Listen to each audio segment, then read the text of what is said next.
Aaron Judge is a better version of Brock Lesnar. What is something you love as much as the Charmin Bears love wiping? As an opposing fan, you'd probably see his face and want to sock him between the cracks.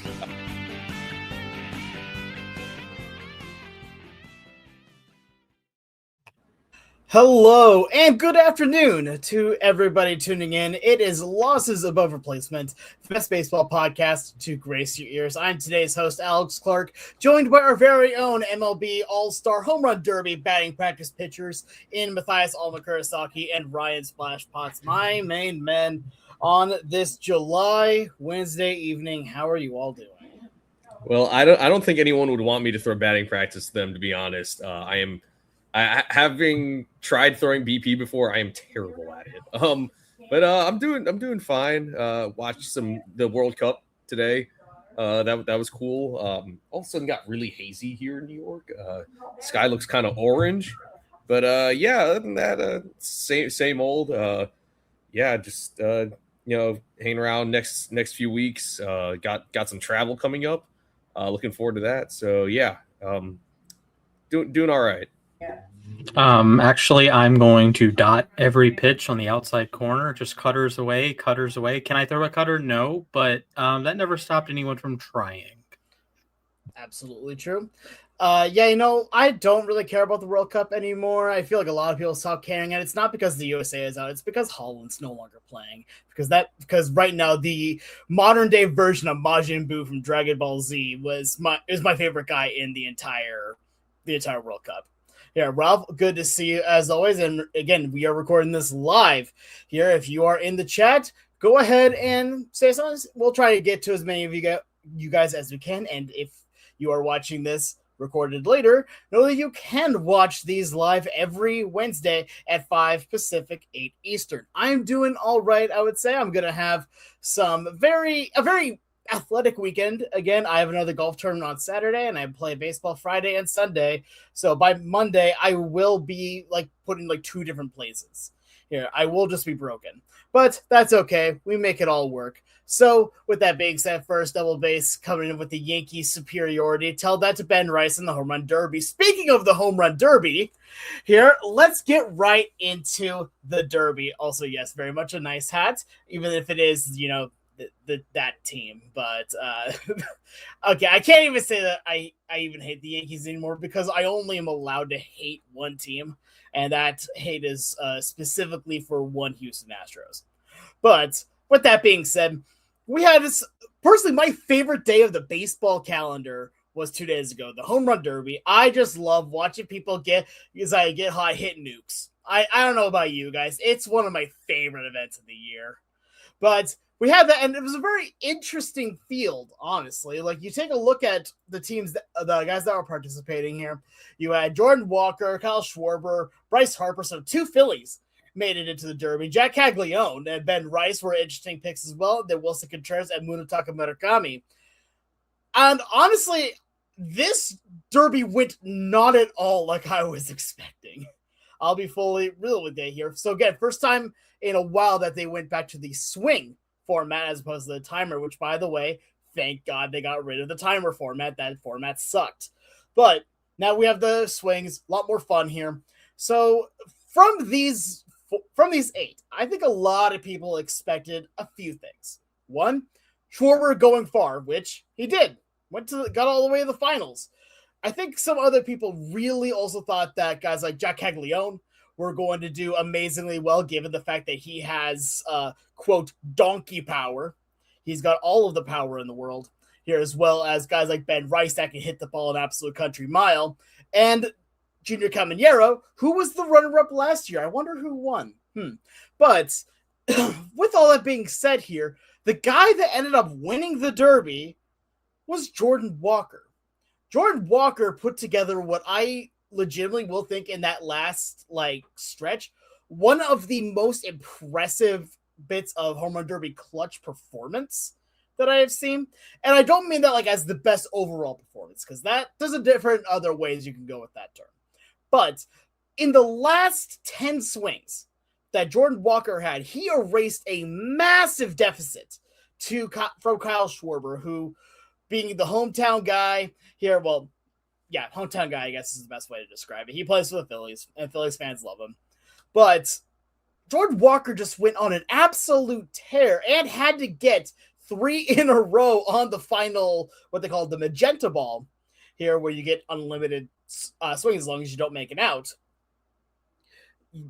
He just played amazingly well. He made it look almost effortless. But also, I don't know if you guys noticed, he was on a pattern. When he got into those final swings, he took 2, hit the third, took 2, hit the third. And it worked well. He won the Derby. Here, so guys, tell me, what was your biggest surprise, you'd say, of the home run Derby? The player that you thought got eliminated too early or made it farther than you thought? Well, I mean, my thought was it was going to be Junior Caminero winning, and I thought Jack Caglione was going to make the final 2. Caglione, honestly, he didn't have a bad round. He just got going a little too late. You could definitely see the nerves out there, and it looked like his dad kind of had some nerves too throwing to him. So I expected a little more from him, but I mean, it's not that Caminero did poorly in the first round. I thought he did great. But his second round wasn't as good, and Jordan Walker really didn't have to expend much energy that second round.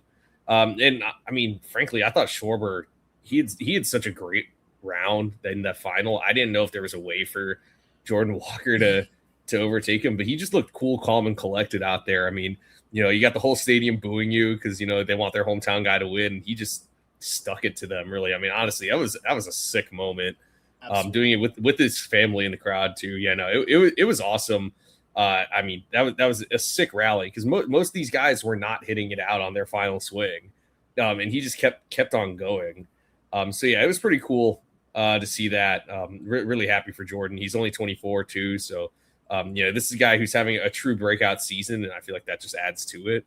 And really, I am curious to see how he does in the second half now, because I know people always wonder what's the home run derby going to do to your swing. But to your point about the format, I'm in between here because I mean, my favorite home run derby moment, at least in my lifetime, is Josh Hamilton's first round at Yankee Stadium in 2008. That he didn't have a swing limit or a time limit; he just had outs. I still kind of miss that format where it was outs, 10 outs, and then the total carries over into the second round. I kind of miss that a little bit, but I think this is not a bad compromise. I mean, I was skeptical at first. I'm not going to lie. Not that I was a huge fan of the clock, but I was like, all right, they're only doing swings, not outs. I mean, personally, I preferred the outs, but I think it went about as well as MLB wanted it to go. I mean, you got this dramatic finish. You got a hometown guy in the final. So I say this was a big win for the game. And I'm expecting this format to return going forward. Yeah, it was a big win for everyone besides those who don't have Netflix. So there's that. That baseball was a questionable decision. I agree. Keeping one of your centerpiece events. Next thing we know, the All-Star Game is going to be on Peacock, and the World Series is going to be on Telemundo. That said, the other big loser, Jeff Passan, congratulations, L. At least he owned up to it. Yeah, he owned it. He did own up to it at the end. But admittedly, the swings format or the outs format in old derbies, it really ratchets up the tension in that final round when Walker is making that comeback and the moment can breathe. It's like a game-winning drive in the NFL. It's not inevitable, but when Tom Brady has the ball on the 30-yard line with a minute to go, you think it's going to happen, right? And it's like, okay, Jordan Walker, he's making plays. He gets a first down here, gets a first down there. And, that's one reason why football has its allure of these late game heroics, right? While some other sports are more like one moment, like a buzzer beater or the match that took place in Atlanta that I will not be discussing further because it makes me want to jump off a bridge. Anyways, I really appreciated how the tension really built up in the final round, and it gave a climax to a long evening, but a wonderful evening. And congratulations to Jordan Walker. He was the top prospect, the heir apparent, everything you could want as a Cardinal, and it didn't work for a couple years. They sent him down. He moved positions. He struggled. He did this, that, the other. But you could always see on the Baseball Savant page, this guy hits the snot out of the baseball.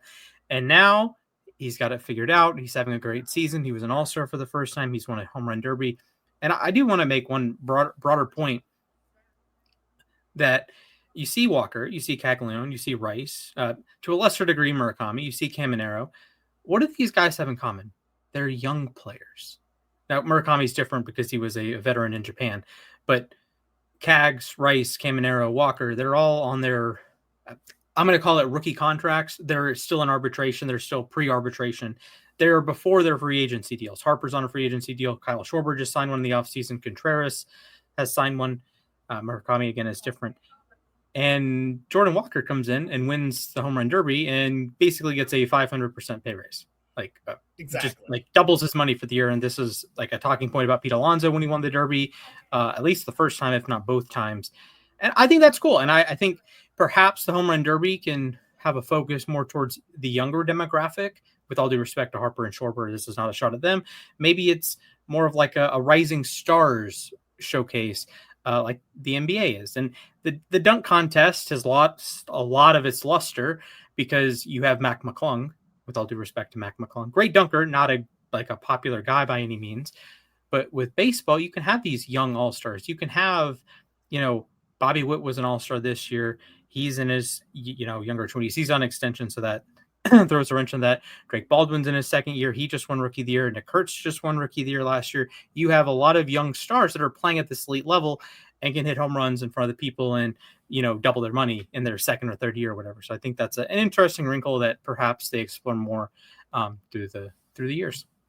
I can see that. I personally am not the biggest fan of limiting it to just like newcomers here or younger players, although I do definitely agree that they're the ones who need it the most here, because for one thing, the prize money, the winner of it, Jordan Walker, receives $1 million, which, like you said, big pay raise just right there, big bonus, more than his annual salary. Yeah, exactly. Whereas the runner-up, Kyle Schwarber, making $500K, is what, 1/20th, 1/40th of what he's making this year, something like that.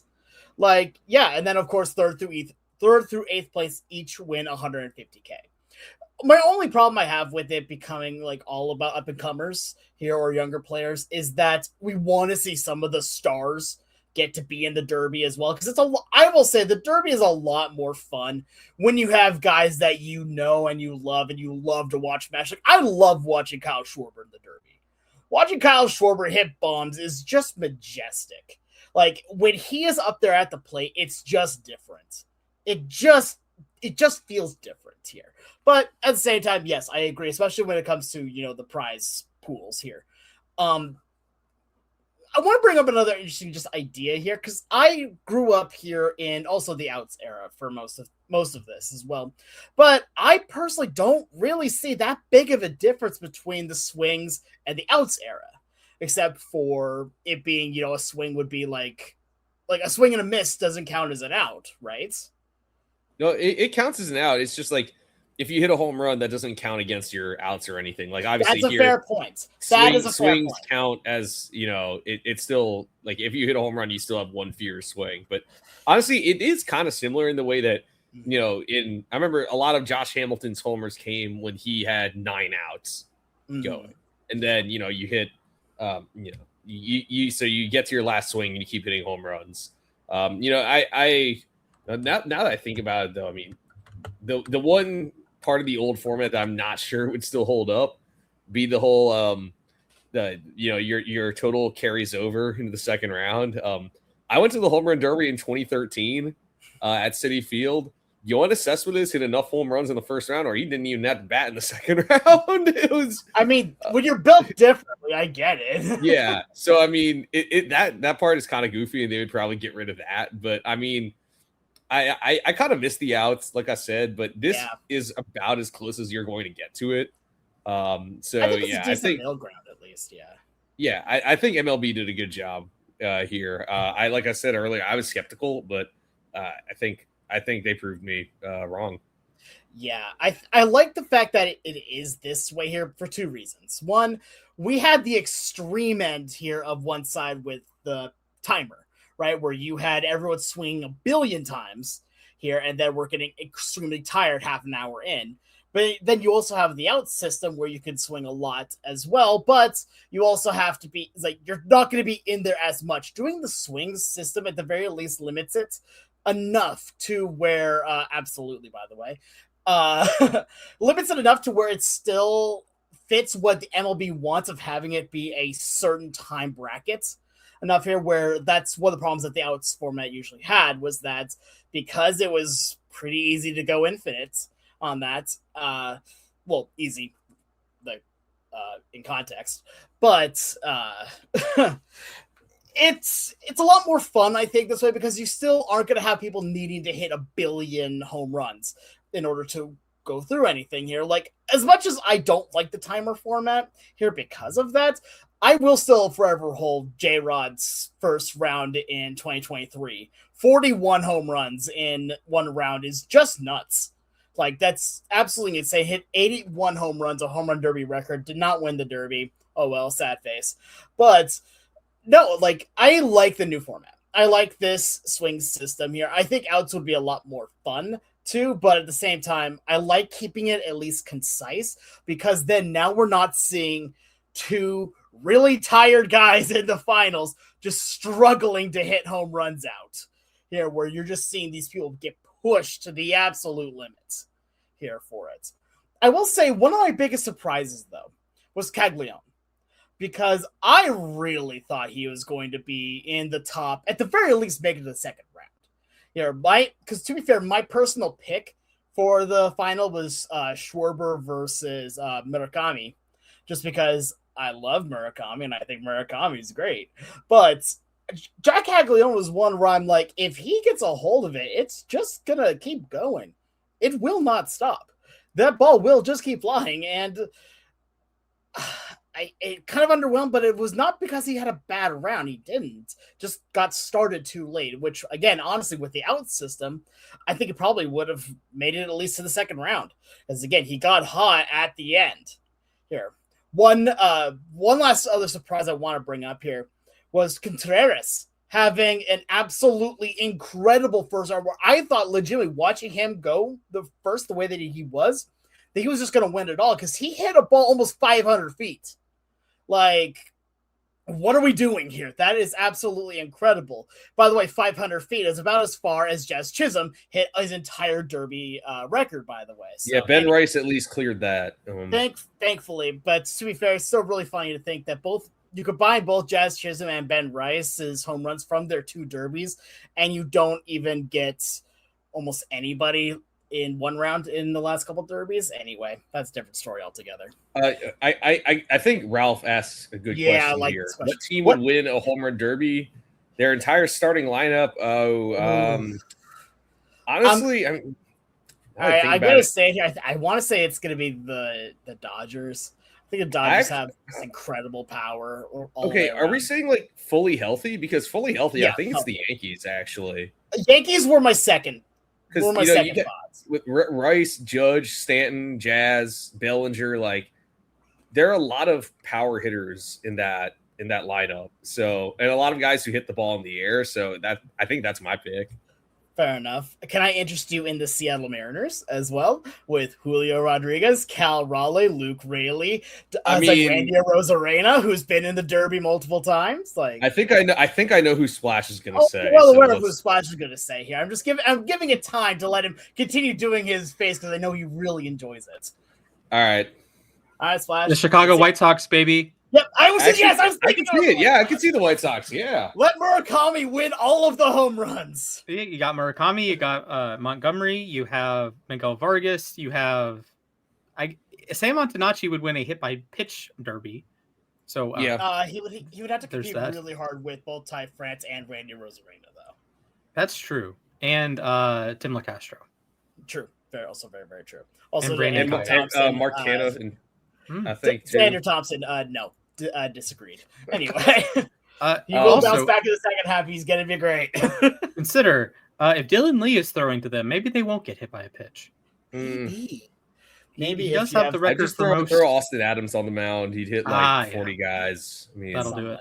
Something along those or lines. Jason Kendall. Have him standing there. Alternative. I've heard of a bunt derby. I've seen that in I think Korea. Korea, yeah. What would be the worst derby to watch? Oh God, the worst derby, the strikeout derby. Is that a thing? Yeah, the strikeout derby or the. But the strikeout derby can be positive for the pitcher, though. The walk derby. I don't know. The ground into a double play derby. Oh, the Alex Verdugo special. Yeah. Exactly. Yes. The other. To be fair, shout out to We Got Ice for that idea, but also the what was the other one? The foul back into the catcher derby. Foul tip derby. Foul tip derby. Yeah, something like that. Could see it. What about a sack fly derby? I feel like that would at least be some. I could get behind that one. And yeah, to what Andrew says here, Francisco Alvarez easily wins the double play derby because he spent time on the IL and still leads the NL in GIDP. Only because Alex Verdugo is not an affiliated baseball right Yes. I mean, Alex Verdugo was the king of the ground ball to second base. It was like super, super impressive, actually. Like every year, too. It's insane. That's how it was. Okay, to be fair though, like I've seen a bunt derby live. There was a Mariner event that happened. I think it was before last year, something like that. Where actually no, it was 2023. I think one of the years earlier, where they had like a preseason the day before opening day. They just had everyone coming out and just doing fun stuff. It was a good time. And one of the things they did was a bunt derby. With Sam Haggerty and all that, and it was an amazing time to watch. I was getting so hyped watching it. It's a good time over there. Are you going to be at the 50th anniversary derby? I'm trying to. I feel like Ichiro is just going to dog everybody in it. Yeah. Like, I mean, that dude. If I bet it's funny. XYZ Balling referenced Luis Ariz. I think if Ichiro did the home run derby ever, he would crush everybody at it. We've had this discussion before, and honestly, it's a good discussion to have. We know that he can hit home runs. He still had arguably the best round of BP that anyone's ever seen in history. Exactly, That would be fun. Ralph Pierce asking who would win. This is a great question, Ralph. This is a fantastic question. Chandler Simpson. Yeah, either Chandler Simpson or if we brought Billy Hamilton out of retirement. True. Which one? The old one, the Hall of Famer, he was pretty fast too. He was very fast, yes, sliding Billy Hamilton. But it's funny, my dad actually saw Billy Hamilton hit an over the fence home run, which I'm pretty sure he had the fastest home run trot of all time because he wasn't sure if it went over the fence. But yeah, I mean, fair. When you're not used to hitting home runs, your trot may take a little less time because you're not sure if it actually. Yeah, the opposite of Bartolo Colon's home run trot. Okay, actually, I'll one up you. Junior Camanero's home run trot in the Dominican League. I'll one up on all that as well. David Ortiz's home run trot. That guy who just walked around. Mac, I will let you do the ultimate one up here. Go ahead. Which one? Robin Ventura, buddy. Oh, Ventura, yeah, of course, yeah. Yeah, it wasn't even a home run trot. I like this answer. Park home run derby. Totally move on. I'd also like to throw Wilson Ramos out there and Ramon Castro. What about Dodgers Pujols? Dodgers or Angels Pujols is. Can I interest you? Oh, I just lost his name. Oh, can I interest you in veteran Yasmani Grandal? Oh, Yasmani Grandal. So if you're in the exclusive zero speed club in MLB, exactly, that's what I was using. I'd like to see you do this. Currently, it's Giancarlo Stanton. If I'm not mistaken, I know Ramos had zero speed. Grandal was always low. Posada was low. It was normally catchers that were like near the bottom. I forget which YouTuber it was did this challenge where he tried to hit an inside the park home run with a zero speed guy, and it was basically impossible. I mean, he would at least go on to Polo Grounds at the very least to make it at least somewhat possible. But no. Yes, I can confirm. I have 99 speed. I am part of the zero speed club, but I have the open a bag of chips derby. That's a good one. Okay, that was good. That was funny. Maybe that's the one I win. Who knows? Open a bag of chips derby. How would that be? Like, would you have to open a bag at each base or what? Yeah, I think that's fair. Yeah. So have the old adage that they used to do in the olden times of baseball, where if you got to third base, you just had a beer. Like, Yeah, just you could do that. Yeah. So if you ever made it to third base, you have a pint right then and there. Like, baseball's okay, weird. I have a very alternate question. Maybe this could be a Patreon exclusive one day. If you played baseball with you score a run, you drink a beer, which player would a player be like better than their normal performance? Could a player be better than their normal performance when inebriated? Some people maybe. I'm not sure. Maybe not at the major league level, but I'm sure at the Ellis? amateur level. Well, Doc Ellis is already proven. Doc Ellis No, that's did, true. yeah. And Wade Boggs has also been, And also David Wells was hungover when he threw his perfect game. True, So. yeah. And the 1982 Cardinals won the World 1982 Series. Cardinals were up to something, yeah. And the 86 Mets. So it's yeah. Shout out to Pirates. Shout out to Pirate Parrots specifically. Mm-hmm. Anyway, let's move on to the All-Star game itself, which was one of the most interesting games. I hesitate saying that because legitimately, interesting in what way? I mean, yeah, it was honestly watching it a bit boring. Like, it's being nice, yeah. That's the thing, is that the very first inning, you had Christopher Sanchez just absolutely poop the bed. Like, I'm not going to sugarcoat it. He did terribly and gave up 3 runs here, to the point where I don't think I've ever seen, at least in recent history, I have not seen a manager get the bullpen ready during the opening guy's first inning. Usually they're trying to go 2 innings. Like, this was like bro, if you make it through the first, you're lucky.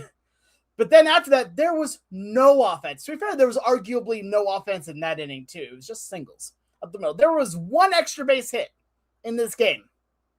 1. And that 1 did not belong to Trout, did not belong to Schwarber, did not belong to anybody that was in the starting lineup. That home run belonged to Miguel Vargas. And to be fair, that ball was absolutely mashed. Oh my gosh. That ball was tatered. Yeah, I'm happy for Miguel Vargas, man. You see that picture of him when he got traded to the White Sox and he looked so miserable at the end of that game in Oakland. It's like, yeah, how do you go from the being on the Dodgers, you're best team ever, to being on the White Sox? But now he's balling out. Good for him. But yeah, the game itself, best part of it was the whole recreation of the Sandlot scene. Oh my God! With Ray Charles singing "America the Beautiful." That was awesome. Great production there. The kids going out on the field. That was so great. The game perfect. Itself though was just like, I mean, it's tough. Because a lot of the all-star games in every sport kind of fall flat. The NBA one is just like nobody playing defense or whatever. The MLB one, yeah, I mean, the pitchers are going out there trying to get the other guy out. It's not like they're going to go out there and throw batting practice. And the AL pitchers were just dialed in. And the NL pitchers, for the most part, outside of Christopher Sanchez, also looked pretty good on the mound. Yeah. So we did get to see some cool stuff in that respect. But yeah, really, it was kind of I don't know how to describe it other than it was kind of a snooze fest. But Juan Soto did get a hit. And Rosarena. Yeah, exactly. Rosarena got hit in the 9th inning. But I mean, the NL only had 2 base. I'm pretty sure through the first 6 innings they had Soto's hit and 1 walk. There was just not much going on. I'm going to again point out it is a travesty that Major League Baseball took the All-Star game away from Atlanta in 2021. It is very disrespectful to Henry Aaron, one of the, 5 most important people in the history of baseball, and you're going to disrespect him. That doesn't fly. That's not cool. Rob Manfred, you can eat my shorts. With that said, yeah, the baseball All-Star game occupies a weird spot because baseball is one sport you can't tone down, right? Football, you can tone down the contact. You can literally play flag football that they do nowadays. In previous iterations, it was more of a glorified flag football game. Basketball, again, you can tone down the defense and focus more on the shooting and the acrobatic dunks and whatnot. But baseball, Christopher Sanchez is not going to go out there throwing 80, right? He's not going to go out there throwing 75. He's not going to go lollipop it in. He's going to throw his stuff. Maybe it's not 100%. Maybe he's not going to throw 102, although I believe Derek Skubal threw 102 last year in a 1-inning outing. So guys can pump it up in 1-inning outings. And in general, your pitchers are going to be better when they're asked to throw 10 or 12 pitches as opposed to 30 like Christopher Sanchez did, or 100 that Sanchez or another starter would have in a full outing. Well, hitters, you only get one at bat against the guy, and that's the hardest thing to do. This is the classic. James Wood has faced more batters than Ted Williams.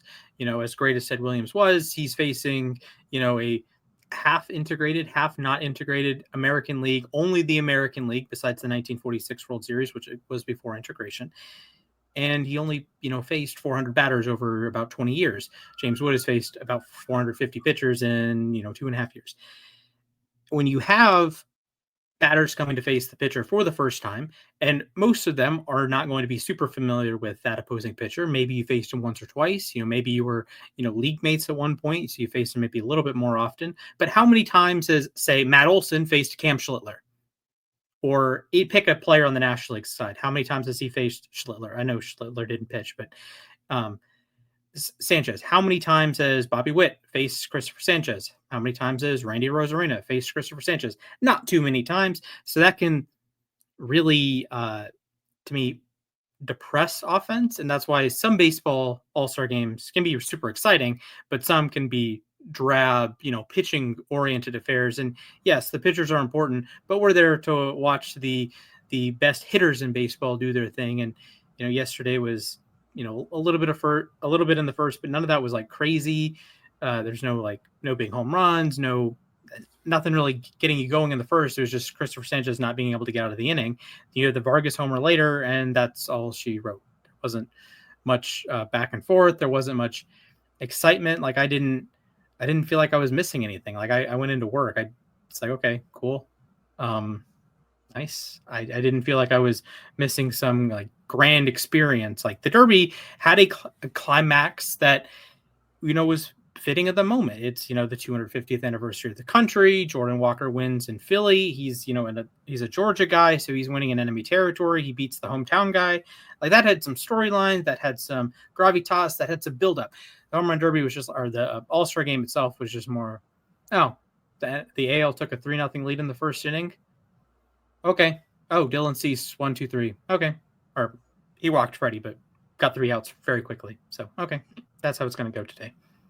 Yeah. I mean, look, there were some classic all-star games when we were younger, I feel like. I mean, I can think the 08 one at old Yankee Stadium that went extra innings. 06 when the AL rallied down to their last strike against Trevor Hoffman. And then I remember, even more recently, 2018 was a great one.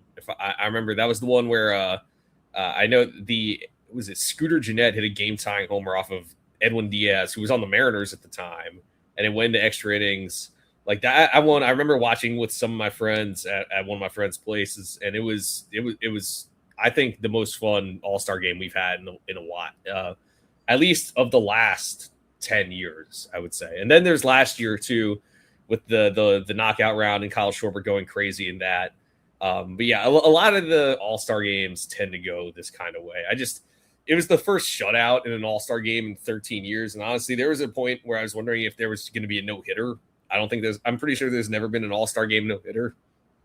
But I do appreciate that the managers on both sides try to get everybody into the game, or at least everyone that was active. Yesterday, John Schneider brought Brian Baker in to get that last out. And he also got to reunite with his old battery mate, Adley Rutschman. Look at that.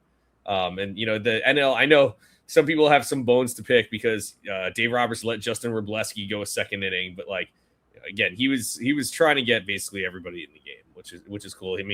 I think it would have been cooler if Mason Miller got a full inning and then Yohan Duran also got a full inning. But I think they did the best they could with the cards they were dealt. Yeah. I will say it was kind of funny just seeing Mason Miller come in for one batter. It's strike him out with basically no hesitation. All right, you're done. Get out of here. That was funny. Was it great? No, it just added more time. It felt like But yeah, the part that really gets at me with this was the fact that it was a shutout. This is, like you said, first shutout in 13 years. And even more so, when you take a look at how it was a shutout here, there were only 3 hits in this game, and all of them were strikeouts.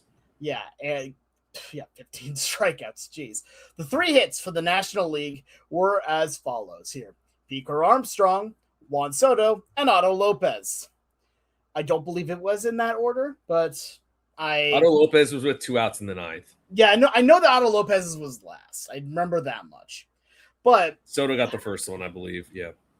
Exactly. PCA, I think, had the second because it was later in the game here. Yeah, anyway, regardless here. There was no offense here. There were 2 walks, 15 strikeouts, and to kind of echo Splash's point, yeah, it is difficult when you don't normally see a hitter. It's like you don't normally see a pitcher in any real circumstance here. Because yes, now every team does play every team at least once here, which again, I'm a fan of. But you're not always going to see, again, Randy Rosarena going up against, I don't know, here, Raisel Iglesias. You used to see that. But you're going to probably, when Raisel was on the Angels. Because I saw Splash. Yeah. But Randy was on the Rays. I was thinking. Yeah, no worries. Okay. You're good. But like you're gonna see probably better offense from, like when you're facing your own division rival, you're not gonna see as much offense when you're facing someone that you don't see every year. But at the same time here, I don't know how much that plays too much of a factor when you see the offense for the American League getting 7 hits, 3 runs, although to be fair, and I'm going to be very clear as I say this, weren't earned.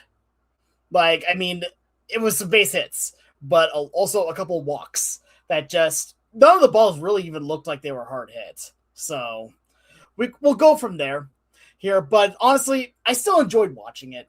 I love the All-Star game. I love the All-Star festivities. It is one of my favorite parts of the baseball year.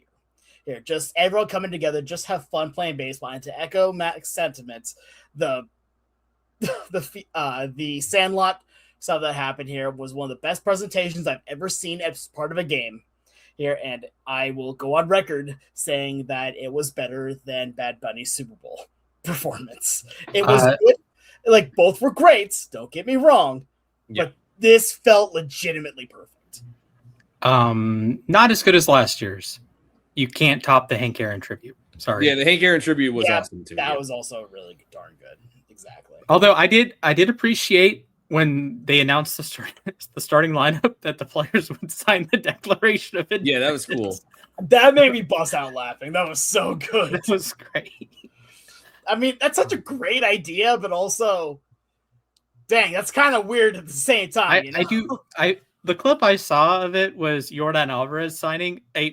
I found it hilarious. A non-American was signing it for the clip I saw, so that made me laugh. But I thought that was great. And I think it was. I thought it was a pretty cool presentation. It was fun. All right, let's move on here to our next topic. Here, talking about bubble teams, as the trade deadline is now just a couple weeks away. Here, there are a number of teams where you're not quite sure where they stand here, because as you take a look at the standings, it's not as clear cut. Right now, at this exact moment here, according to MLB.com, your playoff teams on the American League side are the Tampa Bay Rays, Chicago White Sox. That still feels weird to say. The Texas Rangers, the Yankees, Guardians, and Mariners here. And then on the National League side, your 6 teams are the Dodgers, Brewers, Braves, Cubs, Phillies, and Marlins. Again, feels weird to say that one as well. But there's a number of teams that are close. There's a number of teams that are in that wild card spot, maybe trying to get to that top spot or could fall out. And so we have a number of teams that we're going to do a little 3 words only on for these teams. And I have a list here. It's in our group chat. One of you guys put it out. I think it was Mac. I don't quite remember. But actually, I'll have it right here. Yep, it was Mac. So we're just going to go team by team here. Just a quick 3 words only on, do we think that they are going to be buyers, sellers, Do we not know? Is there going to be something that they're going to be going directly for?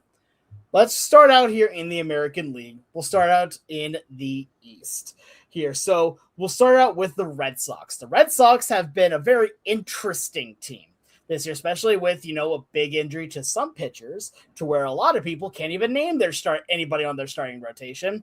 That still feels weird to say.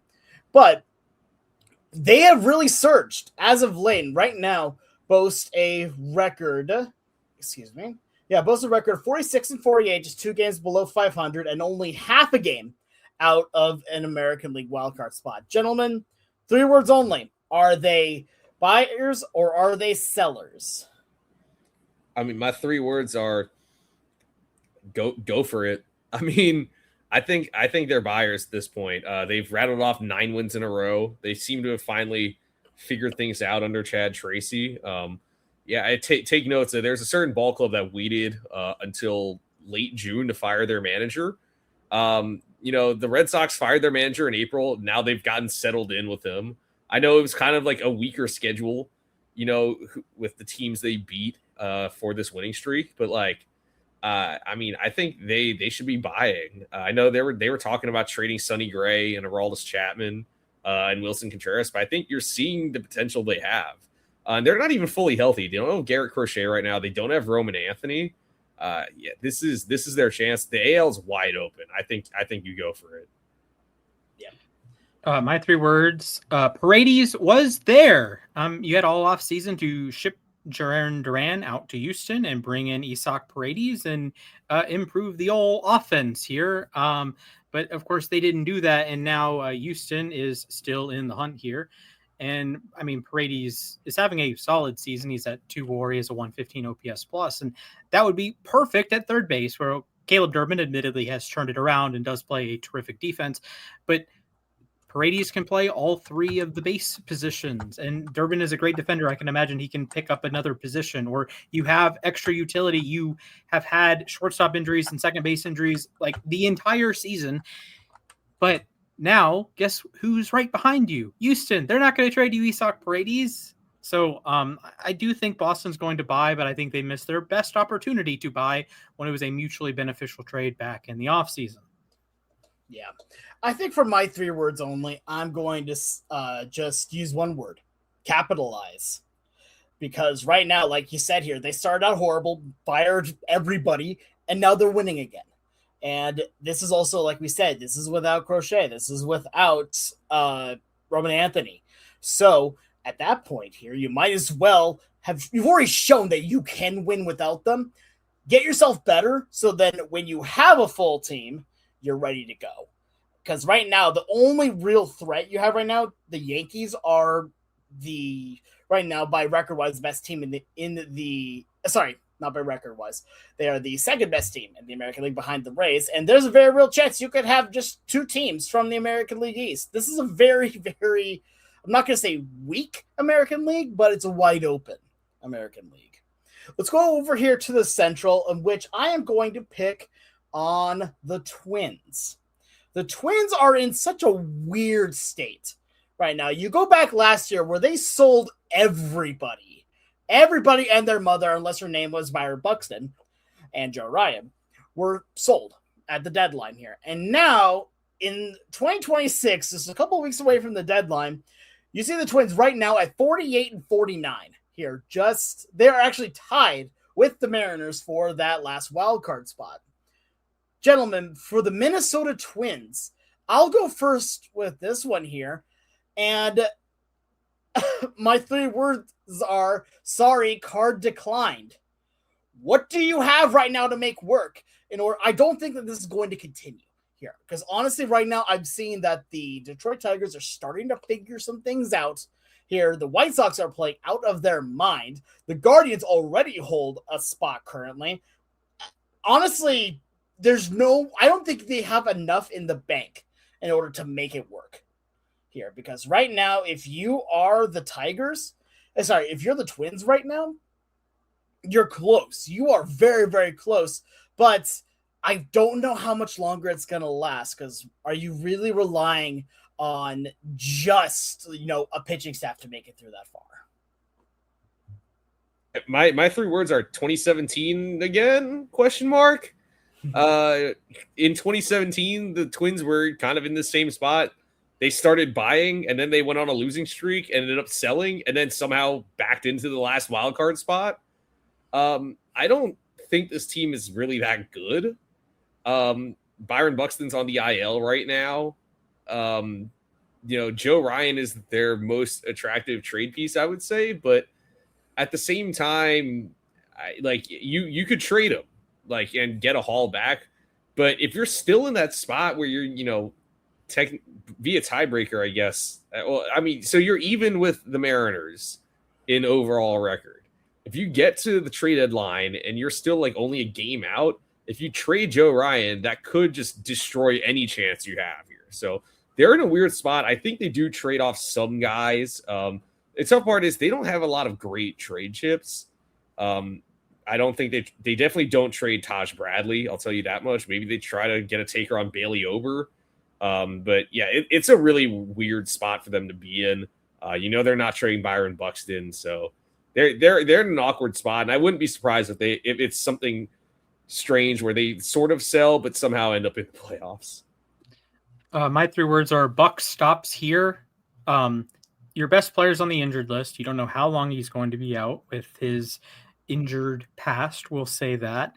And you're 2.5 weeks away from the trade deadline. So you're in a goofy spot. Yeah, you're tied for a playoff spot. That's great. But how much will change in the next 50 games of the season? Quite a bit. I don't anticipate Minnesota holding on. I don't anticipate them moving many pieces. Like Max said, they don't really have pieces to move, and they don't really have pieces to trade. You don't want to trade like Walker Jenkins, your number 1 pick, or your number 1 prospect. Although I will say it would be interesting if they were the team that swooped in and got like Tarek Skubal or something. Not happening, but that would be pretty outlandish. But I think you're just stuck in an unfortunate situation. You have overperformed, at least for my money. I thought they would be the last place team in the AL Central. They are 3rd. They've been a lot better than the Royals and a little bit better than the Tigers, but I don't think this is a particularly good team. I don't think they're going to be much of a playoff threat. I don't think they're going to win 80 games. Going here to XYZ Ball and talk about the Giants. Why? Anyway, moving on here to the American League. Sorry, buddy, but the Giants are in the same spot as the Mets right now. Yeah, 41-55 record. Yeah, that's really all we need to say. I think we know what direction they're going in. No, it's rude. Sure, why not? Anyway, American League West here. We're going to talk about the Astros because the American League West is in a very weird position right now with the Texas Rangers leading the division. The Seattle Mariners are currently hold the 3rd wild card, 6th seed here. And then Houston is only 1.5 games back of Seattle here on this. So, gentlemen, Astros, buying, selling, splash. My words for the Astros. You're not going to believe this. Duran was there. What part of the Astros sucks? This is hilarious. Well, offensively, what part of the Astros sucks? It's not the infield with Christian Walker, who is like a borderline all-star, Jeremy Pena, who's really good, and Isaac Paredes, so I just shipped out of town. It's not Yordan Alvarez. He's the best hitter in the world right now. It's the outfield.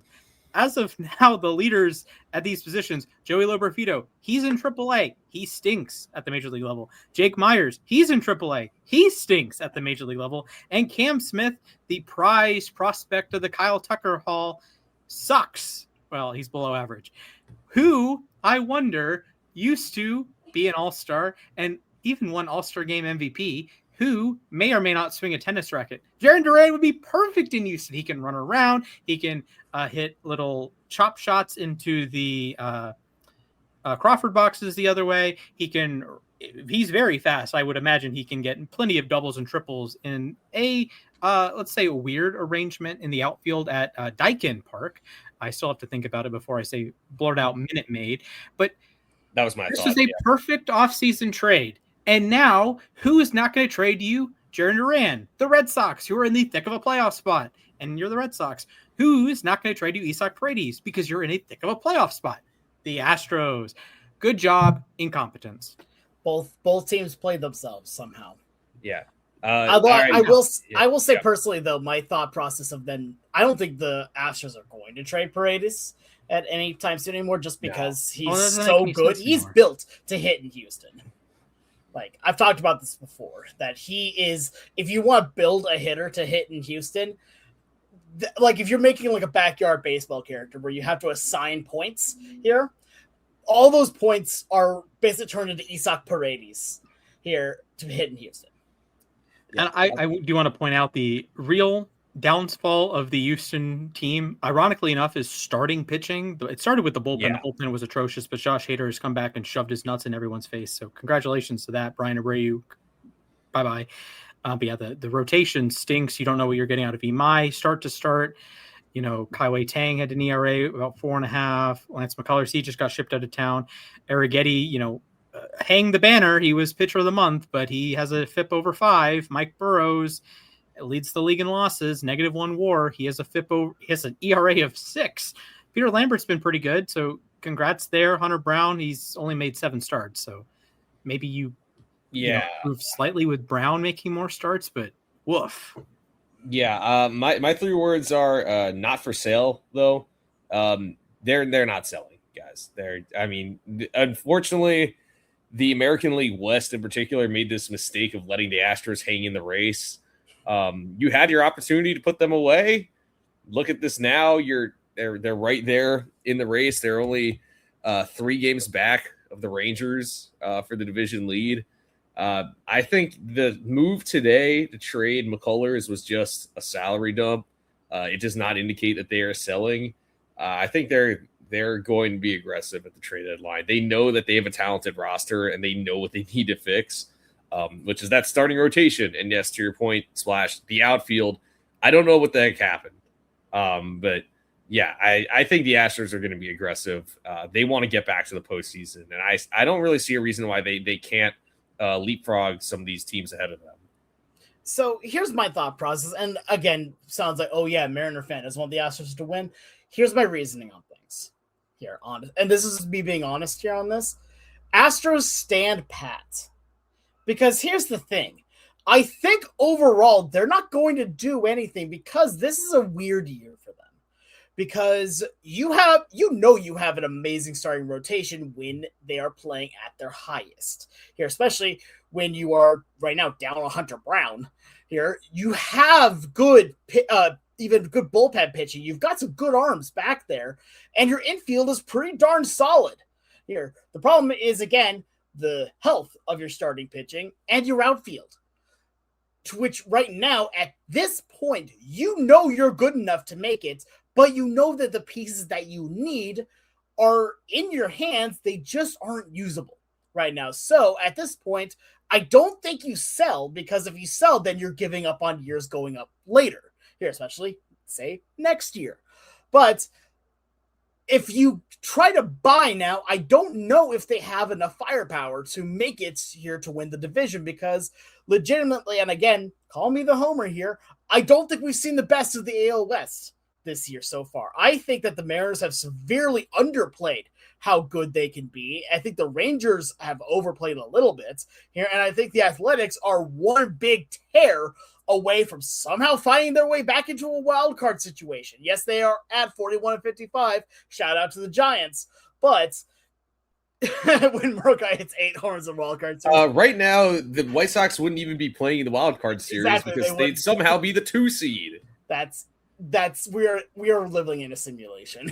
That's amazing. But regardless here, I think right now the best thing for the Astros is to not do anything. You're not punting this year either. You're understanding that you have assets. You have a lot of good assets, but your assets aren't available at the moment. Wait until your assets are available, then reassess for 2027. If we have baseball in 2027. With that being said, okay, I do have a question for you. Yeah. Over under 0.5 Rangers pitch in the postseason, including Ronher Suarez. So, are you saying that to basically just ask, are the Rangers going to make the playoffs, or are you going to say the Rangers are going to sell? And then no, also including Ranger Suarez. Oh, I see. So basically, Boston or Texas, do either of them make the playoffs? I'm gonna go over. I think one of them makes it. I think one of them is going to make it, but Okay. I think Boston has the best chance of the two, though. Okay. Personally. All right, moving on here to the National League. We're going to respect Texas. They can hit again. It's unbelievable. They can actually hit. They can't pitch anymore, but they can hit. All they had to do was get rid of Adolis Garcia. That's weird. Yeah. And get rid of Andrew McCutcheon, too. Braves farmhand. And Jonah Heim, unfortunately. Jonah Heim, right. Oh, exactly. Another former Brave. Yeah, wow, actually, now that I think about it, Yeah, fair enough. He's been cooking with the A's a little bit. Yeah, he has been. All right, I'm going to start out here. We're going to basically kind of snake draft it here with the NL West. We're going to talk about the Dodgers. No, we're going to bring up here the Arizona Diamondbacks because this is really weird talking about the Giants. Well, the Giants got 41 and 55. Selling, I think, is the name of the game anyway. Probably. Over under on number of arrays that's in the National League West come August 10th. No. Regardless. Here. I don't know what to do if you're the Diamondbacks. Because right now you're 49 and 47. Here, just at today, which you get 2 games above 500, solid. But you're also 2 games back of a wild card spot. And you are constantly playing the Dodgers, who are playing, again, like Dodger baseball at this point. And you also have the Padres, who are right at 500. I think for the Diamondbacks, my 3 words are going to be go all in. Just do it. Make some plays to get to the playoffs. You've shown that you can really succeed when you actually make the playoffs. Solidify that pitching staff. Get a little bit of hitting. You could do this. I believe in you. I secretly really like the Diamondbacks. I don't know. I don't know anybody that honestly really hates them aside from people in the National League West. Is it because of their closer? No, it used to be. No, actually, I've always just liked Arizona because also I have a number of friends that are Diamondbacks fans. And then also I liked them because Randy Johnson. But fair enough anyway. All right. Next up. My 3 words are what's it for? Unfortunately, in the National League West, if you're not the Dodgers, I have a hard time convincing myself that my team should be buying at the deadline or buying aggressively. That is, I think even if say the Diamondbacks catch the Marlins or they catch the Cardinals, whoever ends up being that last wild card spot, I don't know if I don't see them making a deep run. That's the thing is that in 2023, you saw how talented they could be because the reason their record ended up being so underwhelming, they only won 83 games, is that they hit a terrible skid in the summer, but they were a very good team in the first half. So we knew they were talented. But this year, I mean, there isn't a ton to get excited about, if I'm being honest. Eduardo Rodriguez is having this great year, 2.2 ERA, but his FIP is 4.1. He has a below average strikeout rate, a below average walk rate. So I don't know how sustainable that is. Paul Sewald has 22 saves, yes, but his ERA is over 4. You got Corbin Carroll, who's he's solid, maybe not quite Corbin Carroll-like, but he's been fine. Gabriel Moreno has been solid too, but Ketel Marte hasn't been himself this year. Ildemaro Vargas completely fell off after that great April. Geraldo Perdomo hasn't been great. Nolan Arenado has slowed down. It's just not a great roster, in my opinion. And I don't know if there are enough moves they can make to the point where they are competing to try to win the pennant this year. So I'm not really sure what the point of them going all in would be. Right. My 3 words are throw it bin, as opposed as a play on throw it in. Throw it bin as in throw it Corbin. Corbin Burns, in this case, not Corbin Carroll, had a setback. He is one of 17 million pitchers for the Diamondbacks who are on the IL. And unlike the Dodgers, they don't have the depth to deal with that. Yes, Erod has been great, as Mac outlined, but the underlying metrics, not so kind. Zach Ellen, he's on the IL. Ryan Nelson, he's on the IL. Old friend Michael Soroka, he's on the IL. Who is starting games for you now? Brandon Pfaadt has a 4.7 ERA. That's not particularly good. Jose Cabrera made 4 starts, 5.6 ERA. Not great. Yeah, I don't think they have the pitching, and I don't think the offense is as good as it was in 2023. And like Ketel Marte is having a down year. Corbin Carroll is probably like half a tick below where you want him to be. He's a 125 OPS plus guy. You'd rather him be in the 130s or maybe at 140. He does lead the league in triples, though, so that's good. Arenado's been fine. Moreno's been pretty good at a smaller sample size. Geraldo Perdomo is back to being a good player, not like an all-star or an MVP candidate like he was last year. Lourdes Gurriel is coming back from injury. He hasn't been very good. I just, like Max said, you don't get too excited about anything, and there's not a standout unit on the team. Like the bullpen's pretty good, pretty solid, with Taylor Clark, Kevin Ginkel, Johnny Lasagna, Juan Murillo. Like they've been very good. Paul Sewald, it's time for him to pitch. That still worries me. And like I said, the lineup's not some juggernaut. They have an OPS plus of 90 on the season. That's not particularly good. And it's really buoyed by, a hot month from Ildemaro Vargas and Gabby Moreno playing out of his mind, really. So I don't love what I see from Arizona. I would take my chances if I'm San Diego, because at least San Diego knows if we have the lead through 6 innings, we are winning the baseball game. Arizona can't say that. Yeah, that's fair. I will always root for my boy Paul Sewald, though, because in the wise words of everybody in the Seattle Mariners, it is time for Paul Sewald to pitch. Anyway, move on here to the National League Central, and let's talk about the Cardinals. The Cardinals are playing very interesting baseball. As of late, they also just had Jordan Walker win the Home Run Derby. Congratulations again to him. But right now, they are 1 game out of a wild card spot, and according to notes, about 9 games back at the division. So right now, the division's pretty well tightly held by the Brewers. So what are the 3 words for the Cardinals? My 3 words are card stand pat. I don't really see them making a lot of moves, if I'm being honest, because this is not this is a very young roster, especially on the offensive side of things, and they're getting great results out of their younger players. I mean, in particular, obviously Jordan Walker, like we were talking about earlier, but Ivan Herrera has been nice this year. JJ Weatherholt is in the conversation for Rookie of the Year. This is. Alec Burleson's been pretty good too. I mean, I think that there isn't a lot to complain about on the offensive side of things. Plus, like Lars Nootbaar, if he's healthy, like he's giving you another good bat. The pitching side, obviously you'd like to get more out of Liberatore. I think Dustin May slowly figured things out. So I'm looking at this roster, and it's not like, obviously they're not better than the Dodgers, but I think overall it's just like a solid group. But it's such a young group where you don't really want to trade anybody. And I know I mentioned him earlier in the year, but at this point, I don't think they trade Riley O'Brien, who would probably be their most attractive trade chip. And they probably don't trade Jojo Romero either. So they don't have a lot to offer when it comes to trading guys away or selling guys. But at the same time, I'm not sure they're a team necessarily where you try to go for it this season. They're a year ahead of schedule. Yeah, that's going to be my 3 words. Not this year.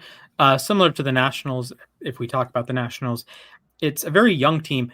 Only 1 player over the age of 30 has taken a plate appearance for them this season. That's Ramon Urias. Everyone else is below 30, at least as of June 30th. That's pretty insane. I don't know how common that is, but your young core, Mason Wynn, JJ Weatherholt, Jordan Walker, of course, like you're not. I don't think you're necessarily supplementing that. Alec Burleson, Silver Slugger last year. Ivan Herrera has been excellent this year. I don't necessarily think you're supplementing that. I think you are, waiting to see who is the next Jordan Walker. Does Mason Wynn take a step to being an above average player? Can he have like a 2022 Dansby Swanson type of season? Who knows? Or Brandon Crawford, that 1 year that he got MVP votes. Is Ivan Herrera going to be even better? Is JJ Weatherholt, does he have another step to go as a hitter? Does Jordan Walker, heaven forbid, does he have another step to go as a hitter? He's been excellent, but does he have another, ceiling to break through? Lars Nootbaar has been back recently. It's a really fun team. I wouldn't, fiddle with it this year. Maybe they can sneak into the playoffs and, cause some havoc. I don't trust, frankly, Ryan Stanek he stinks. He is a 4.66 ERA, even higher FIP. Riley O'Brien has cooled off a little bit from his hot start. He's still good. Justin Brule has been solid. Jojo Romero has been solid. George Soriano has been solid. I have my concerns with the pitching. Like, I think they can hit. I think there's a situation, if you just gave every team like an average pitching staff, the Cardinals could make one of those crazy runs that they did when I was a kid. But with their current pitching staff, Liberatore stunk. Dustin May, outside of one awesome outing, has been kind of hit or miss. His FIP is good. His ERA is not. So there's some concerns, not for the long term, but for this year. I'm not necessarily backing them to like win anything, but I think they're in a good position moving forward. Yeah. My 3 words are makes sneaky move. I think that there's going to be like one trade that they're going to make here that is for like just a prospect. It may just be like a prospect for prospect trade, something like that. But it's going to be one that people are going to look back on and be like, huh, that was a good move for them. I just think that they're going to make 1 to 2 trades before the deadline here. They're not going to full out sell. They're not going to buy, but they're going to, shall we say, power up a little bit for 2027, getting maybe just a couple pieces that could help them in that run here overall. All right, taking a look here at now the NL East here, and this team, I'm actually going to go a little bit off script here. I'm going to say the Marlins, because they do currently hold the last NL wildcard and have an amazing 52-45 record here, which honestly, I don't think any of us had that at all on our bingo cards, being 7 games above 500 at this point in the season. So, gentlemen, they are a bubble team. What are your 3 words about them for the rest of the season? All right, 3 words. Now's the time. If there is a year for the Fish to buy, it's now. I'm not necessarily saying push all your chips in, like mortgage the farm, whatever. But they should be buyers. This is a team that had a strong second half last year, got off to a slow start this year, but they've been clicking. I know they got swept by Cleveland to end the first half, but they're still only 4 back of first place in the East, and they've never won the division in their team's history, which is crazy because they have 2 World Series titles. But if there was ever a year for them to break through, it's this year. So I think they try to be aggressive, specifically upgrading their starting pitching, because it frankly has been kind of inconsistent. Outside of Max Meyer, it's been a lot of question marks, and the bullpen. They need help in the bullpen. Pete Fairbanks has not been good this year, so I say they go for it. I'd be much more confident in the Marlins than I am in the Nationals. Right. My 3 words are add some power. The Marlins are pretty good at getting on base. They have some quality hitters. Otto Lopez leads the majors in hits, leads the majors in doubles, leads the majors in batting average. They run the bases very well. They have 4 different players with at least 13 steals. But the power, no one's on pace for even 25 home runs. Liam Hicks has 13. I don't think he's a 25 home run guy. Heriberto Hernandez is pacing well, but again, he's not leading the universe in some power department. So if I'm the Marlins and I'm that front office, I am calling around. If I'm Peter Bendix, I'm calling around and asking for your disgruntled power hitter. I'm not saying they would move for Byron Buxton and Yordan Alvarez is off the table, but imagine if you had a Giancarlo Stanton type bat in the middle of the lineup to drive in Lopez, to drive in Marcy, to drive in these more station to station or put the ball in play types. Yeah, that's great. Esteury Ruiz has 20 steals this season. He has 24 runs scored. He's actually been a really good hitter. I can't believe that. But you have a lot of talent, especially in the middle of the infield with Edwards and Lopez. But I think you just need a little bit more oomph to put them over. Connor Norby stunk at first base. You're getting an 82 OPS plus out of first base. That's not too good. Marcy is a 76 OPS plus in center. That's not good either. You have a good lineup. Bolster with some power. Yeah, I'm going to agree with Splash here. My 3 words are drive-in fish. Again, you're good at getting on base. You've got to get a little better about getting some extra bases to driving them in. Otto Lopez is doing the hard work for you. You just gotta keep it going. You gotta keep it moving. And I love a team that has good contact, right? I love a team that's just gonna have good at bat after good at bat after good at bat. But at some point, you need to have the power to drive in those runs here, because the more left on base, those I almost like to count those as negative runs, because those are runs, especially when you had those people on second or third, they were this close to coming in to score and you could not drive them in. You need some power on some of these teams. I'm not saying you go out and get like, a 3 true outcome type guy, but maybe one isn't that bad. Maybe go and get someone that's good at getting, gap to gap power type stuff like that. Because at least just some guys that can get some more extra base hits. That's the main thing I think the team needs. But let us know what you guys think. What is a bubble team that you think should be absolutely going for it? And what teams do you think should just absolutely throw in the towel? Sell everyone, sell everything. Let us know here either on the live stream today or let us know on Twitter or on YouTube. But now it's time for everyone's favorite segment. It is trivia time. And for trivia today, we hand things off to one Mr. Splash. Yep. Ding dong, bum bum bum bum bum bum. Yeah. We're playing Jackpot. This is a game on the Snapback Sports app, so shout out to them. It's a great app. I love playing it. This is going to be you guys work together. Mac and Alex. It's not the Mac versus Alex Cup. It's the Mac and Alex work together to get a high score in this game.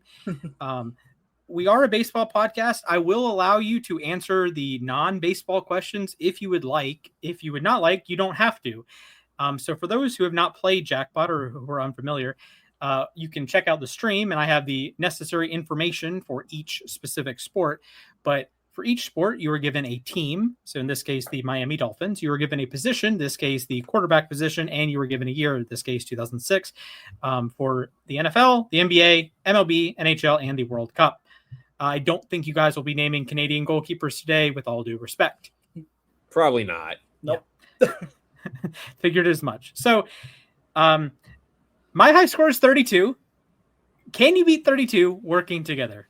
I still don't think I understand how this game works. I'm just going to... So in this case, for example, if it was United States goalkeeper 2026 World Cup, you could say Matt Freese, and that would be a correct answer. And then I would replace that line with the next set of questions. So it's a randomized wheel.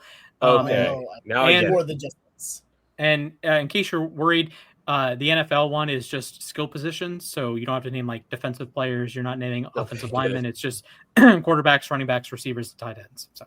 All right, Mac, I gotta tell you this right now. I maybe will know some football ones. I don't know anything about hockey or NBA. Hockey's a weakness. All right. Okay. Are you ready? I get it. Yeah. Right. I think I understand it. Yeah. So I will keep read it out until we lose. Yes, I will read it out for the podcast audience. They're naming a quarterback for the 2006 Miami Dolphins, a guard for the 13-14 Boston Celtics, an infielder for the 2025 Los Angeles Angels, a forward for the 2006-7 Calgary Flames, and a goalkeeper for the 2026 Canadian World Cup roster. So, fellas, I think I know where you're going to start, but let's go there then. We'll do the Angels infielder in 2025, Zach Neto. Yeah. All right. I was patiently waiting for you guys to pull like Dante Culpepper out. Actually, I do know Canada's goalkeeper. All right. That would be correct. That is 1 point for you all. And let me adjust. So your new category there is Cardinals pitcher in 2011. Okay. Ooh. World Series team. Yeah. Yes. I was about to say, is that a Kyle Loesch year? Is that your guess? Your guess?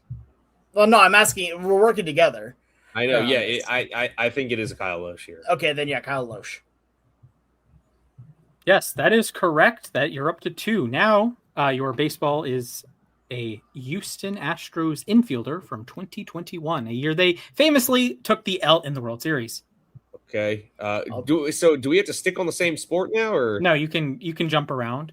My best score was 31 NFL and one soccer, ironically enough. But yeah, I jump around. I'll try to max out one category, then jump to another one. All right. I'm gonna I could jump around here, like House of Pain. Jump around. Yeah, I'll stick with baseball for the time being. Then I'll just say Carlos Correa. Sure, Carlos Okay. Correa. I was gonna It's say his time. It's your time. Carlos Correa is a correct answer. Your new player is a Detroit Tigers pitcher Oh, in 2016. oh. Okay. Pretty sure. No. Do you have one, Alex? Or No, I do not actually. Shoot, that's like a it was an almost playoff team. Lost out the last game of the year. I know there's someone that's going to be very angry on our comment section. We don't immediately know this. But, I mean, I have an answer, but I'm going to. If you have an answer, go for it. All right. American League Rookie of the Year, Michael Fulmer. All right, Michael Fulmer is your guess. Michael Fulmer is correct. Let's go. You're up to 4. You must now, if you wish to continue in baseball, you must now name an Orioles infielder from the 2023 season. Oh. Okay. 2023 infielder. Wouldn't that be Ryan Mountcastle? I'd like to concur there. Ryan Mountcastle is correct. Nice. You're up to 5. And Alex, we head to your neck of the woods for a Mariners outfielder in 2011. Oh, God, that was a terrible year. I saw the Mariners play in person that year. They were not very good. Yeah, that was that was a year. That was one of the years of all time. Was Ichiro traded in 2010 or was it in 2011? He was traded in 2012. 2012, so then 2011 is Ichiro. All right. Yeah, it was his last full season. Ichiro is correct. You're up to 6. Now you must go to just about the opposite neck of the woods. You must name an outfielder for the 2006 New York Yankees. Oh, I got my man Hideki Matsui. Yep, Hideki Matsui, Godzilla. If I could spell Matsui, that would be great. Hideki Matsui is correct. You're up to 7. Congratulations. Now, we may have talked about a player who fit this team earlier, a 2008 Texas Rangers outfielder. Oh, yeah. Oh, Milton Bradley. Yeah, he led the American League in OPS Plus that season. That would be correct. Yeah. Now, a little bit more started the All-Star game. Perhaps a little bit more difficult. 2016 Diamondbacks pitcher. Oh, go! Ooh. I got a good one here, but go for it. Shelby Miller. Let's go. That was the year he was infamous. Oh my God, that was. Yep, Braves legend, Braves All-Star. Cursed, man. So yeah, we will stick in the desert. 2022 Arizona Diamondbacks infielder, and again, you can jump to a different sport if you wish. Pick up this is a baseball podcast, though. So. I mean, yes, but if you want to bump up your score, you can choose a different sport. Yeah.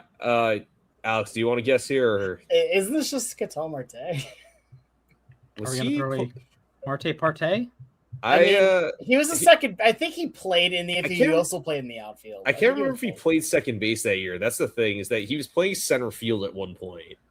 But that's the thing, is that he is still known as a utility, infielder and outfielder. Okay, question for eligibility purposes though. How many games do you have to? Do you just have to play one game? Or? Yeah, you just have to appear. All right, then I think Ketel Marte's acceptable answer. All right, that is correct. You are up to 10. All right, and you will stay in the NL West for a Colorado Rockies outfielder in the year of our Lord 2023. Okay. I believe this guy was still active. Chuck Nasty. Yeah. Charlie Blackmon. The thing is, did he ever actually play in the outfield? That is correct. Yeah, he did. And we're going to, again, stay in the NL West. This app needs to be better about randomizing teams. 2009 Arizona Diamondbacks pitcher. Oh. I have an answer here, but I'll see. Yeah. My answer for this one, wouldn't this be... Why am I blanking? Oh no. Oh my gosh, I'm blanking the two names that have come to my wait a minute. Oh, Brandon Webb, he was Arizona? Oh, was that his last year? I think that was the last. He started like one game and got injured, and that was it. Right. I'd like to say that's a valid answer then, right? I also want to say, when did Randy leave? After the 08, because 09 he finished his career with the Giants. Okay. Is Brandon Webb your final answer? Sure. What was the answer that you had, Mac? I was either going to say Brandon Webb or Dan Herron. Okay, yeah. Dan Herron, I know for sure, was on the Diamondbacks that year. So, which one would you like to go with? Let's go with Herron to be safe. Yeah, Dan Herron. Yeah, all right, Dan Herron, Dan the man. He was a good pitcher for quite a long time. That is correct. You were up to 12. Nice. All right. I kind of want to look up to see if Randy was actually on that. 2017. Yeah, he was on the Giants that year. Oh, sorry, not Randy. Sorry, Webb. Yeah. All right. 2017 Toronto Blue Jays infielder. Okay, that was not a good team, but I can answer here because I know this guy, if I'm not mistaken, started the All-Star game. Mariners legend Justin Smoke. Justin Smoke. Do you want the on smoke? The water? That is correct. You're up to a lucky 13. Nice. We move to Pittsburgh 2021 Pirates infielder. Oh, God. They had those? Not a good team, but they did have a guy who started the All-Star game that year. Yeah, they did. I know he's kind of a legend in Seattle. You're Adam Frazier. All right, Adam Frazier, you're up to 14. Nice. Do we love and respect Adam Frazier on this? Adam podcast. Frazier's a legend, man. All right, 2005 Pirates outfielder. When year did Jason Bay start doing everything? Oh, he's active by then for sure. Okay, then yeah, I would say Jason Bay. Jason Bay is 15 for you. Banned from New York. All right, we're going with the greatest team of all time, baby. It's the 2023 Atlanta Braves, but a pitcher. I mean, I'm trying to pick which name I want to go with. I'll go with your man Bryce Elder, 2023 All-Star Bryce Elder. Ick, you're up to 16. Oh, beautiful. All right, we're going to XYZ Ballin's neck of the woods for a 2025 Giants outfielder. Ooh, I mean, this is Jung Lee, right? Yeah, it is Jung-Hoo Lee. Hit with the young hooligans. That is correct. You're up to 17. Next up, a very bad baseball team, the 2019 Baltimore Orioles. You got to name a pitcher, not a belly itcher. They only had belly itchers. They didn't have pitchers. Yeah, they didn't believe in pitchers that year, man. Oh my gosh, I'm trying to remember anything about this. I think I have an answer here. Michael Givens. Michael. Ooh, that was not the name I was expecting, but that's a name right there. How do you? Is what? It's with a Y. NY. Okay. Yeah, Mike. Michael Givens is correct. Nice, good That's pull. legend. We go to a World Series winner, the 2010 San Francisco Giants. Ooh. Does infield count for like catcher as well? Not that I know of. I do not believe so. Okay. No, I would not try it. Okay, so then Brandon Belt does still, right? I don't know if Brandon Belt was up yet, dude. Was he? Okay. Let's see. I'm trying to think of, who's the... I thought he was... I know the man who won World Series MVP was an infielder, so... Go for it, then. Edgar Renteria. My guy. Edgar Renteria, former Brave. That is correct. Mm-hmm. You're up to 19. And now, not the famous unit on this squad, but a unit, one of the units of all time, the 2017 Twins pitching staff. Oh, Irvin Santana started the wild card game, so... Mm-hmm. He used to follow me on Twitter. You're up to 20. He used to follow me, too. All right, we head back to the Steel City, Pittsburgh Pirates infielder for the 2012 season. Ooh. Oh. I'd like to say Neil Walker was in the majors by then. So Neil Walker. Neil Walker It's fine with me. is correct. You're up to 21. Okay, we stick actually in the same general area. Giants infielder, but 2011. Oh, there's an easy answer here we can go with. Kung Fu Panda. All right. I'm always down for Kung Fu Pablo Panda. Sandoval is a correct answer. You're up to 22. The tension is ratcheting up. You're trying to name me a Colorado Rockies outfielder from the 2025 season. Oh, They had those? Yeah, Yes, they actually. did. If you wouldn't believe it. Yeah.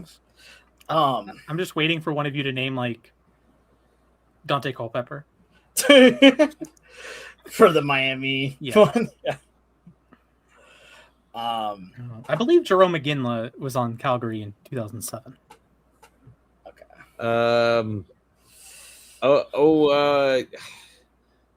I'd like to say this guy played last year. Yeah, Brenton Doyle.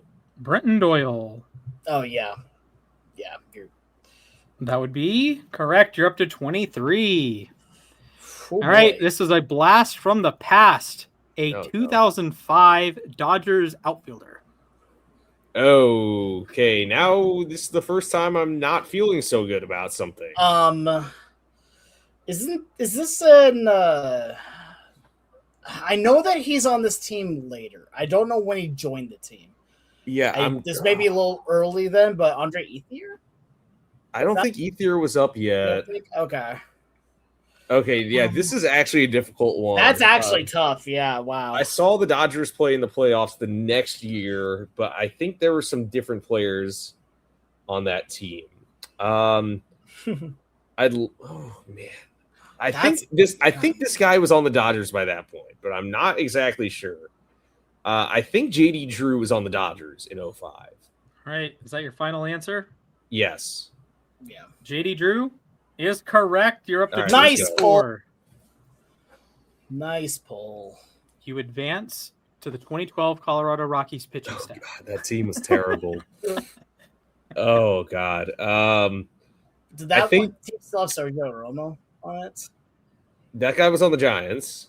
Oh, I just heard Giants. My bad. Okay. Nah, he's on the Rockies. I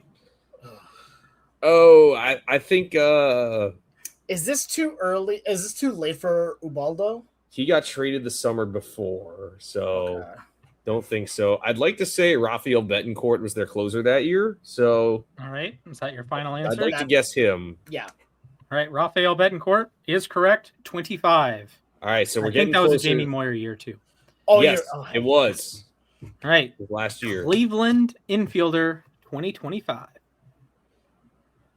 J-Ram. Yeah, that's an easy Actually, one. no, let's go with a more fun answer then.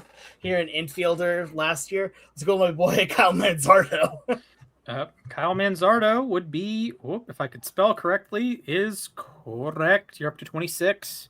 All right, so we're almost at your mark is 32, right? Yes, 32. All right, great. Back to a team that really disappointed me in the playoffs, the 2020 Atlanta Braves. Chop it up. Okay, I'm trying to.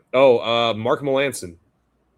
Mark Melanson, or as he was belovedly known as Melancon. That is correct. You're up to 27. We're going to another World Series winner. It's actually the same one we talked about earlier, the 2010 San Francisco Giants. Ooh. Who do they have in the outfield? I got one here.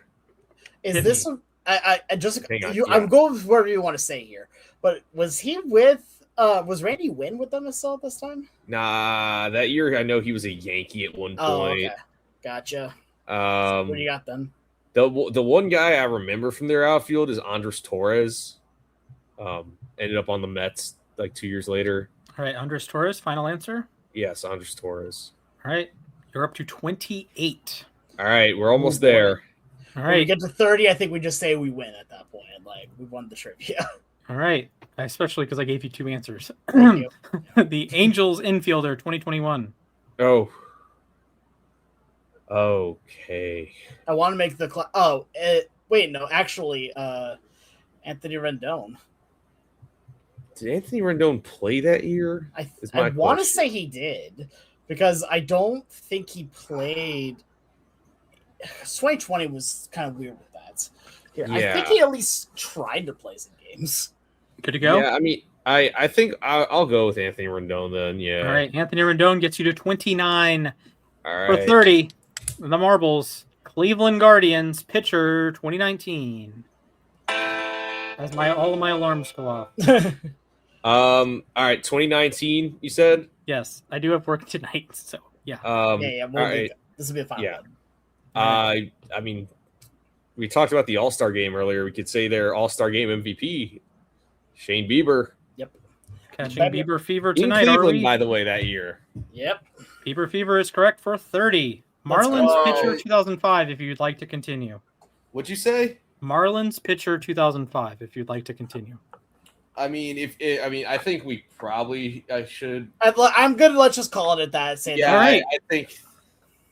Congratulations, fellas! You got this is a fun game, and I could probably play it for hours if I'm being honest. Definitely, yeah, absolutely.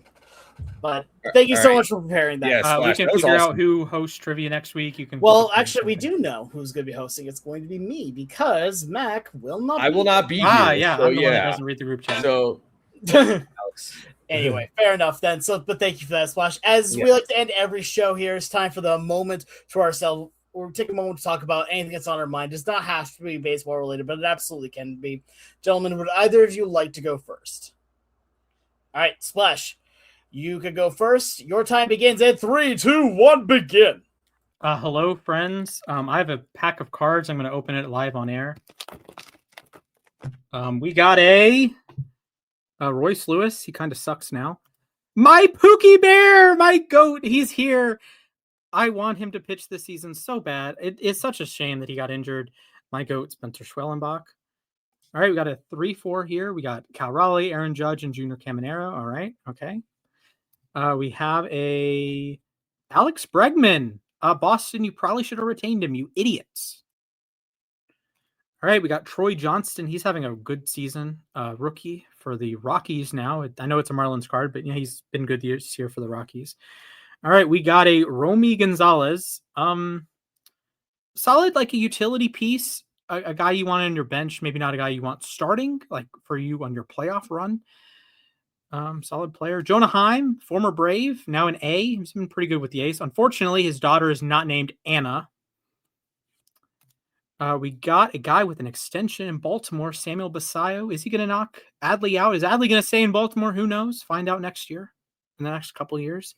All right, we got Marcelo Meyer. He's been, I don't want to say baseball players, like if you make it to the majors, you're not really a bust, but he's kind of underperformed relative to the prospect pedigree he entered with.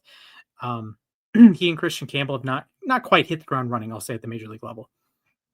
Got another 3 for here. It's the same one as, it's RBI this time with Cal, Aaron Judge, and Pasquatch. Pasquantino's had a really down year. It's just disappointing to see. We have a defensive specialist here, Carlos Narvaez. A good player. He was really he was a mainstay of our Gold Glove rankings for a little while, so he's a really solid player. And we end with Jack Perkins, rookie for the A's. Maybe he's our closer one day. I don't know. I would hate to be a closer in Sacramento or Las Vegas. So welcome and return soon, Pookie Bear. I think Splash pulling a Spencer Schwellenbach card on stream is a top 10 moment we've had. Yeah, that is amazing. All right, Mac, would you like me to go next? Yeah, sure. Go ahead. All right, so I'm going to count me down, please. All right, your time begins in 3, 2, 1, go. MLB The Show, we need to talk. San Diego Studios, we need to talk. I don't want to just be always negative about something that I do enjoy playing at times here. This Series game sucks. I'm sorry. Like, I know everyone's going to say, I've been trying to stay away from discussing about it because it's like, okay, yeah, it makes sense. The fact that the game has been managed so poorly from start to finish on this is honestly at this point embarrassing. The game is run amok with cheaters that are using aim bots here to get good hits. You've been banning people that have been actually just trying to get free packs here, but still not not adding any software to the game, just using an exploit that you had in there since the beginning. Lying about the PCI shortage. And then on top of it, just even hiding the durability stat on cards in order to increase the overall of cards without actually increasing the stats that matter, especially in Diamond Dynasty where they cannot get injured. It's just bad.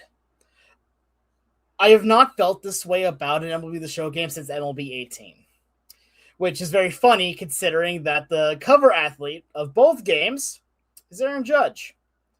But I really do love this series. I think it's a lot better run than some other ones. Hint, hint, Madden, hint, hint, CFB. But even then, like, we hold you to higher standards because we care. We just want to have these games. Like, again, 19 and 21 were amazing. 20 even was really good here. 22 was fun. What's going on to the point where this game fell just so far? You even had the whole World Baseball Classic stuff to work with. And you did, honestly, a really good job with it, except for not being able to let us play as the WBC teams. Come on, what's up with that? But I don't know if I'm going to keep playing. Like, I haven't touched the game in weeks because I just haven't felt the urge to do so. I feel like I'd use my time better playing other games, and I don't want to get back into the heavy grind of grinding for hours and hours for a card that's going to be useless in a week. That was a lot more fun when you keep up with it, but after having weeks and weeks and weeks of just not wanting to play because of everything that's been going on, it might. I'll probably open it up at least a couple more times, but it's not going to be one of my mainstay games. And that really honestly hurts me because I really do love the show games. I think they're fun. I enjoy them. They're one of the ways how I really get to connect with people here. That's something that Mac and I do a lot off stream.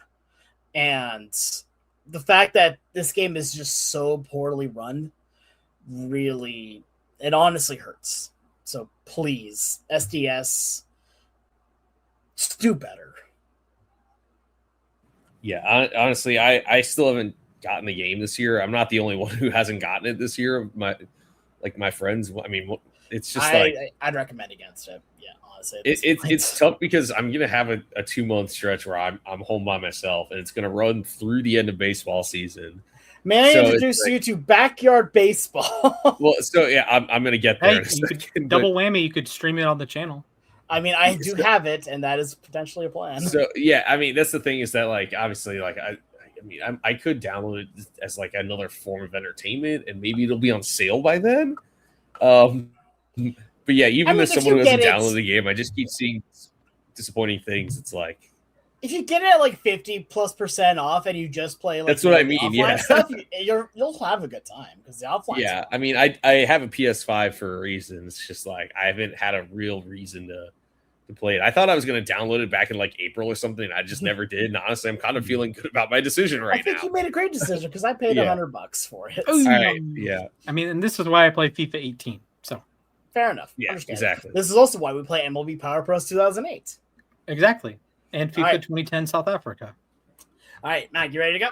Yeah. All right, your time begins in 3, 2, 1, begin. So I want to talk about the game that Alex just mentioned, Backyard Baseball. I downloaded it. It's fun.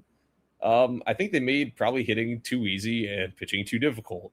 But I guess the one thing I wish they had was sort of an option to have, pitching at one difficulty and hitting at another difficulty, because hitting is really, really easy right now, but pitching, it's impossible to get anyone to swing and miss, it feels like. It's still, I think it's great they brought this game back. I think it's one of the best purchases I've made. Gives me another thing to do during my free time. So, shout out Playground Studios. I'm glad they finally brought Backyard Baseball back. It was one of the reasons I got into baseball when I was younger. So, shout out those guys. Shout out Pablo Sanchez, obviously. Though the guy I'm hitting best with, I believe, right now is Ahmed Khan. Great to have Backyard Baseball back. And I mean, who knows? Maybe, I do believe at some point it is supposed to come out on consoles, but I love that I'm finally able to play it on my computer again. When they re-released Backyard Baseball 97, it was not available on Mac, which was disappointing. But now, yes, I can just play it on my computer like I did when I was a kid. So I'm really happy to have Backyard Baseball back in my life.